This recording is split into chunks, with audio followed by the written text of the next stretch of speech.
सुप्रभात छात्रों, हम प्रगीत के जो भेद है उसके बारे में चर्चा कर रहे हैं। पिछले लेक्चर में हमने भक्ति गीत, लोकगीत, चतुर्दशपदी इसके बारे में चर्चा की है। आज हम उपालंब जो गीत होते हैं तो उसके बारे में चर्चा कर रहे हैं। उपालंब का अर्थ है किसी अनुचित या अनिष्ट व्यवहार के कारण की जाने वाली शिकायत। इस प्रकार के गीत प्रिय की निष्ठुरता के स्मरण से उत्पन्न होते हैं।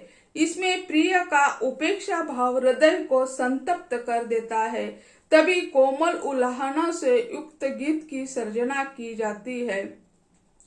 उपालंब गीत एक प्रकार से शिकायत गीत है। कहा जाए तो अत्युक्ति नहीं होगी। उपालंब काव्य के उदाहरण के रूप में सूरदास के भ्रमर गीत को देखा जाता है। तो यानी ये उपालंब जो है वह अपने प्रिय के प्रति करने वाली शिकायत है। तो इन्हें सूरदास के भ्रमर गीत है, उसमें उद्धव गोपियों को यानी भक्ति का मार्ग बताने के लिए गए थे। यानी प्रेम मार्गी भक्ति को त्याग कर वे उसे यानी ज्ञान मार्गी भक्ति को अपनाने के लिए बताए गए थे। तो उसी समय गोपियां कहते हैं, हे उद्धव, आप हमें ज्ञान मत बांट दीजिए, आप ज्ञान का व्यापार कहीं भी कर दीजिए, हमारे पास बेचने के लिए कुछ भी नहीं है। एक हृदय जो था वो श्री कृष्ण को दे दिया है और दूसरा हमारे पास नहीं है। तो उपालंब यानी वो उद्धव को यानी बताती ज्ञान का मार्ग हमारे पास बताने की आवश्यकता नहीं है। जैसे उसी तरह यह सूरदास है, तो उसी तरह जैसे हम देखते हैं तो नाग पंचमी यानी स्त्रियों का भी त्योहार माना जाता है। उसी समय स्त्रियां अलग अलग प्रकार के खेल खेलती है, जैसे झुम्मा, फुगड़ी या अलग प्रकार की। उसी समय कई स्त्रियां का गुट होता है और वो एक दूसरे को कोसती रहती है, उसमें आनंद होता है, आनंद मिलता है कई क्षण के लिए। या गणेश जी आने के बाद गौरी आती है और गौरी के समय भी जिस दिन गौरिया आती है उसी दिन तो उसका स्वागत किया जाता है अलग प्रकार के गीत के द्वारा। दूसरे दिन यानी मिष्टान्नों से खिलाते। उसी रात यानी रात भर स्त्रियां यानी गाना गाती हुई एक दूसरों का मनोरंजन करती हुई दिखाई देती है। तो उसमें भी उपालंब होता है। और उसी तरह महाराष्ट्र में एक पद्धति है, स्कूलों में भी यह खेली जाती थी, एक पद्धति को अवलंब किया जाता है। जैसे हस्त नक्षत्र का बारिश होता है, यानी जैसे सितंबर समाप्त होता है अक्टूबर में, तो यानी यह हस्त नक्षत्र में भारी वर्षा होती है और दिन भर यानी बहुत यानी उष्णता होती है और शाम के वक्त ऐसा बारिश आ जाता है कि हस्त यानी हाथी का बारिश ऐसा कहा जाता है।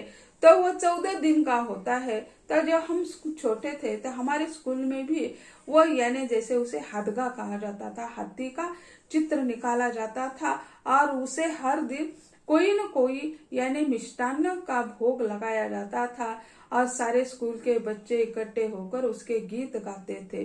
तो ऐसे उसी समय भी यानी आजकल भी हम जैसे कॉलेजों में भी कर देते हैं ये समारोह, लेकिन अब पिछले साल कोरोना आ गया, इस साल भी कोरोना से हम गुजर रहे हैं, इसी कारण ये समारोह हम आयोजित नहीं कर सकते हैं। तो ऐसे ये उपालंब जो है अपने प्रिय व्यक्ति को कुछ कहने का यानी मौका मिल जाता है। ये सूरदास के भ्रमर गीत हो या स्त्रियों के जो गीत होते हैं तो उसमें दिखाई देते हैं। नृत्य गीत, नृत्य करते करते गाने के लिए लिखे गए गीत जो होते हैं उसे नृत्य गीत कहते हैं। यानी स्त्रियां गाती भी है, नाचती भी है, उसके लिए कोई अलग गायक की आवश्यकता नहीं है, वह स्वयं गाती है, स्वयं नाचती रहती है, उसे नृत्य गीत कहते हैं। गीति नाट्य, जैसे अगला जो प्रकार है वह गीति नाट्य है। नाटकीय प्रणाली पर आधारित गीति नाट्य होते हैं। इसमें कवि अपनी अनुभूतियों और भावनाओं की अभिव्यक्ति विभिन्न पात्रों द्वारा करवाता है। इसमें गीति काव्य और नाटक की विशेषता होती है। जयशंकर प्रसाद का करुणालय, निराला का पंचवटी प्रसंग, भगवत चरण वर्मा का तारा उत्कृष्ट गीति नाट्य है। जयशंकर प्रसाद जी ने पहले उनका करुणालय यह यानी गीति नाट्य लिखा। उसमें नाटकीयता भी है, गद्य भी है, पद्य भी है। इसी कारण उसे गीति नाट्य कहा गया है। और निराला का पंचवटी प्रसंग भी महत्वपूर्ण है। और भगवत चरण वर्मा ने तारा नामक यानी गीति नाट्य लिखा है। इसके अतिरिक्त और भी कई प्रकार गीत उपलब्ध होते हैं, जैसे चरण गीत, पत्र गीत, गौरव गीत आदि। यानी चारण गीत यानी जैसे प्रयाण गीत जो है उसी तरह ही चरण गीत होते हैं या चारण गीत उसे कहते हैं। जैसे रणभूमि में यानी या जैसे मराठी में उसे पोवाड़ा कहते हैं। तो यानी वो रणभूमि में जो वीर लड़ते रहते हैं उसे प्रोत्साहित करने के लिए चारण लोग जो होते थे, वो चारण लोग यानी भाट जिसे कहते हैं, वे रणभूमि में होते थे और वह यानी वीरों को प्रोत्साहन देने के लिए यानी डफ पर हाथ मारकर या डफ की आवाज देकर वह गीत गाते थे, उससे स्फूर्ति आ जाती है। तो ऐसे इसके आधार पर उपयुक्त यानी इस प्रकार यानी प्रगीत के हमने प्रकार देखे। इसके आधार पर कहा जाता है कि प्रगीत का काव्य का महत्वपूर्ण स्थान है। प्रगीत को यानी काव्य में महत्वपूर्ण स्थान है और उसमें आत्माभिव्यक्ति होती है। प्रगीत में आत्माभिव्यक्ति यानी महत्वपूर्ण है। वह विभिन्न भावों के स्तर पर होती है। प्रगीत में भावों की प्रधानता के साथ विचार की प्रधानता भी होती है। यानी चतुर्दशपदी जो है उसमें यानी क्या है, विचार की प्रधानता है। उसमें 14 पंक्तियां होती है। प्रगीत में प्रभावात्मकता, संगीतात्मकता होती है। प्रगीत काव्य मनोरंजन के साथ साथ ज्ञान तथा शिक्षा देने का भी काम कर देता है, समाज को प्रेरित करता है। इसी कारण प्रगीत काव्य के विभिन्न भेदों का महत्वपूर्ण स्थान है। तो यह प्रगीत जो है वह लोगों का मनोरंजन भी करता है और इसके साथ साथ समाज को प्रेरित भी करता है और अपनी संस्कृति जो है, संस्कृति का भी चित्रण प्रगीत के इन भेदों में किया जाता है। तो इसी कारण यानी काव्य के क्षेत्र में प्रगीत का महत्वपूर्ण स्थान है। इसके बाद आता है काव्य के जो भेद हम देख रहे हैं। महाकाव्य के भेद देखे, महाकाव्य के तत्व देखे हमने, भारतीय और पाश्चात्य। इसके बाद प्रगीत को देख लिया, प्रगीत के भेद देखे। अब अगला जो हिस्सा है वह गजल। गजल यानी क्या है, गजल क्या प्रकार है, कहाँ से ये शब्द आ चुका है, हिंदी साहित्य में गजल थी क्या, इसके बारे में आज हम चर्चा करेंगे। भारतीय साहित्य के अंतर्गत गजल का महत्वपूर्ण स्थान है। यह फारसी उर्दू की लोकप्रिय विधा है। यानी यह क्या है, फारसी और उर्दू में लिखी जाती है। लेकिन आजकल हम देखते हैं मराठी में भी यानी फारसी और उर्दू यह लिखने की एक पद्धति है। तो आजकल मराठी में, हिंदी में अलग अलग गजलें आज दिखाई दे रही है। सिर्फ उर्दू और फारसी में आज गजलें लिखी नहीं जाती है। यह उर्दू फारसी की एक विधा मानी जाती है। गजल शब्द मूलतः अरबी भाषा का है। यानी यह गजल शब्द जो है मूल रूप से अरबी भाषा का शब्द है। अरबी भाषा में गजलें अधिक नहीं मिलती है। फारसी भाषा में गजलों का अधिक मात्रा में सृजन हुआ है। शब्द अरबी का और उसमें ज्यादा गजलें अरबी भाषा में नहीं है। लेकिन क्या है, फारसी में यानी ज्यादा गजलें लिखी हुई हमें दिखाई देती है। अपनी भावनाओं तथा विचारों को प्रस्तुत करने का एक सशक्त माध्यम है गजल का जब सूत्रपात हुआ तब उसमें श्रृंगारिकता को प्रधानता दी जाती थी। यानी गजल में श्रृंगारिकता महत्वपूर्ण है। अलंकारों का प्रचुर मात्रा में प्रयोग किया जाता है।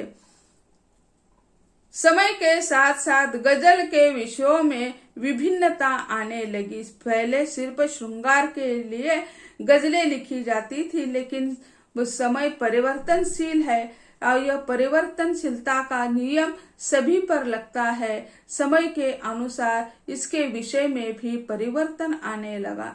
हिंदी में 13वीं शताब्दी से गजलें मिलती है।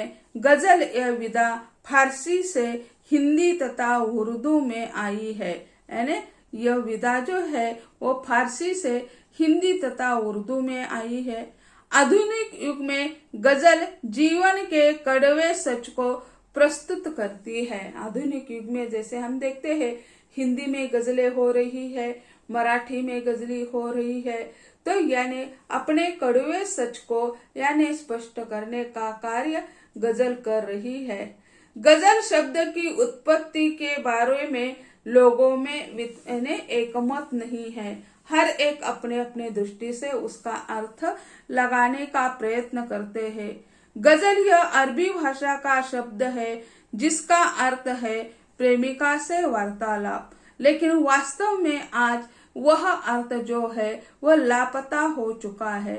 यानी प्रेमिका से वार्तालाप या कोई स्त्री से यानी औरत से बात करना, यह ऐसा है उसका अर्थ। गजल का केंद्रीय विषय प्रेम होता है। गजल के बारे में और एक शब्द मिलता है गजाल। गजाल का अर्थ है मृग, यानी गजाल का अर्थ है मृग। यानी मृग यानी क्या है? मृग यानी क्या? हिरण। हिरण की आंखें जो होती है बहुत सुंदर होती है। इसी कारण जैसे हम कहते हैं कि हिरण की तरह आंखें है, तो यानी यह सौंदर्य हर एक पशु पंछी कुछ भी हो, या किसी का स्वर कंठ अच्छा है तो हम कहते हैं कोयल की तरह उसका कंठ है। यानी कोयल कौवे की तरह नहीं कह सकते, लेकिन कौवा भी बुरा नहीं है।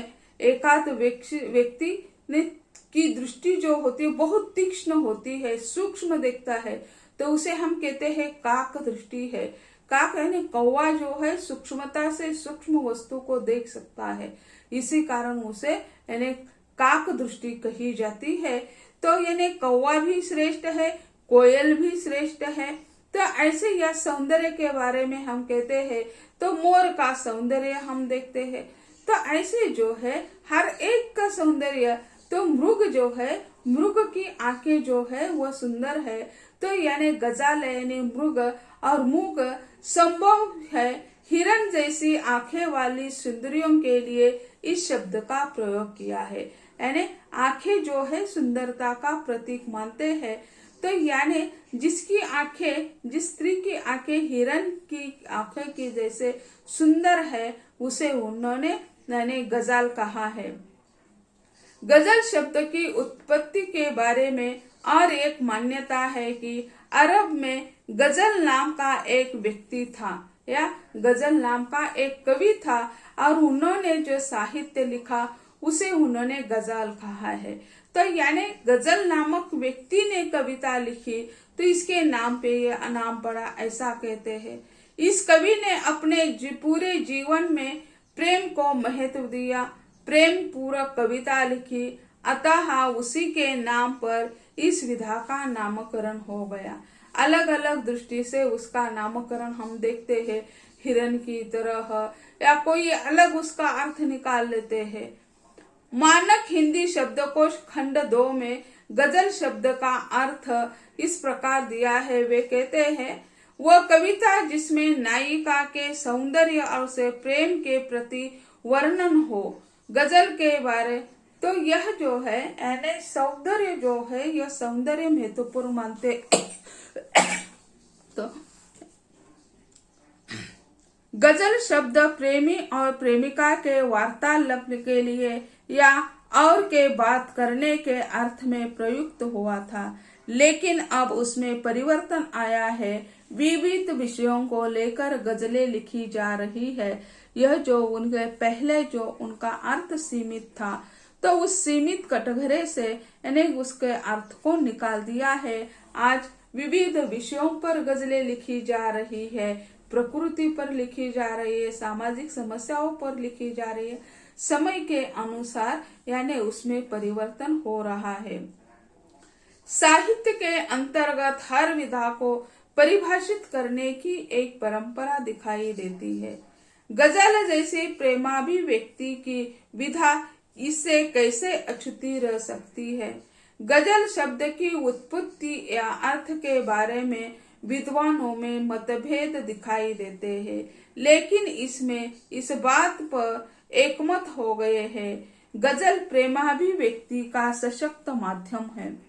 अनेक विद्वानों ने अपनी अपनी प्रतिभा के अनुसार गजल को परिभाषित करने का प्रयत्न कर दिया है। अरे जितने व्यक्ति उतनी प्रवृत्तियां दिखाई देती है।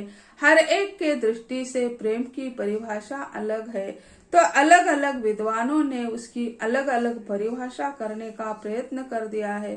तो छात्रों, आज हम यही कहते हैं, अगले लेक्चर में हम यानी गजल की जो परिभाषा अलग अलग विद्वानों ने बताई है उसके बारे में चर्चा करेंगे। आज यही कहते हैं, धन्यवाद।